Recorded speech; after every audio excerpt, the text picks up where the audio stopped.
Yerlə göyü birləşdirən məsumun başında dayandığı sistemdir, düzəndir. O düzən olmayanda gərək onun əvəzində onu əvəz edici bir şey olmalıydı. O da oldu məzlumiyyət.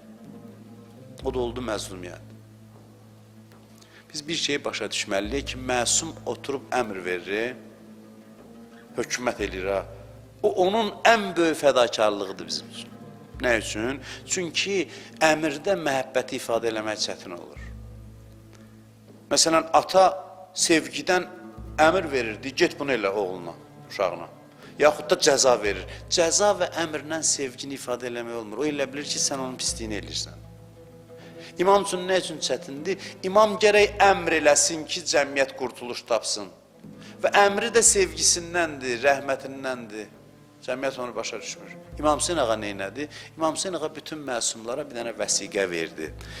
Ona görə İmam Zaman gələndə deyəcək, ənəbnu mən qutilə ətşanən, mən o susuz öldürülərin oğluyam. Bir söz necə? Çünki bu hökumət eləməyə gəlir axı. Hökumət eləməyi də qıcıq yaradır adamlarda. Qüdrətdə görəndə, qüdrət fədakarlığı göstərmir axı zahirən. Oturub taxta hökümranlıq eləyir. Amma məsumun hökümranlığı başqalarından fərqlidir. Hökümranlığı insanlar üçündür. Fədakarlıqdır. İndi cəmaatı inandırmaq üçün neyinidir? Bax, mən həmin o kişinin oğluyam ki, lazım olanda biz sizin yolunuzda tikə-tikə doğranmağa gedirik. Cəmaat deyir, hə, o imam, ondansan sən, o kəssən, hə, onda sənin hökuməti də qəbul elədi. Bu sübut elədi axı sevgisini qətligaha getməklə, canını verməklə. Ona görə bir mənada hamısının üzünü ağ elədi. Cəmaat arxayınlaşacaq ki, hə, həqiqətən belə olacaq. Niyə İmam Hüseynə istinad eləyir? Deyir, mən susuz öldürülərin oğluyam. Ona görə ki, onun sevgisini ki, İmam Hüseyin sübut eləyib də, tikə-tikə doğranıb sübut eləyib sevgisini.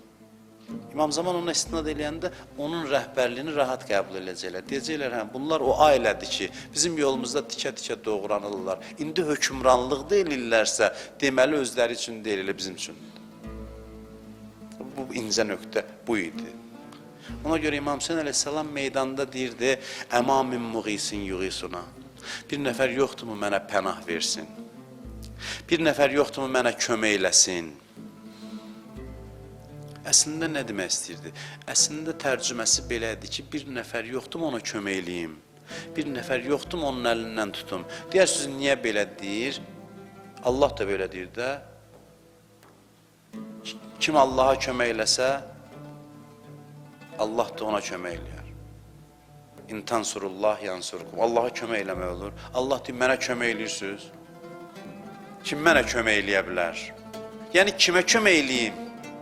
Ədəbli danışıqdır da bu. İmam Hüseyin də meydanda tək qalanda gözün gəzdirirdi axıra qədər. Deyirdi ki, kim mənə kömək eləyə bilər? Vallahi heç kimin köməyinə ehtiyacları yoxdur. Yerin, göyün qüdrəti onların ixtiyarındadır. Sadəcə deyir ki, axırda Yezdin qoşununa baxır, deyir ki, görəsən bir nəfər də qalıbmı onun əlindən tutum ona kömək eləyim? İmam Hüseynin o qəribli fəryadı adamı çox ürəyin yandırır ki, meydanda qalıb, deyir, bir nəfər yoxdurmu mənə kömək eləsin? İçinizdə bir haqq tələb adam yoxdurmu mənim haqqıma yardım eləsin? Yəni, özü kömək təklif eləyir o cəmiyyətə.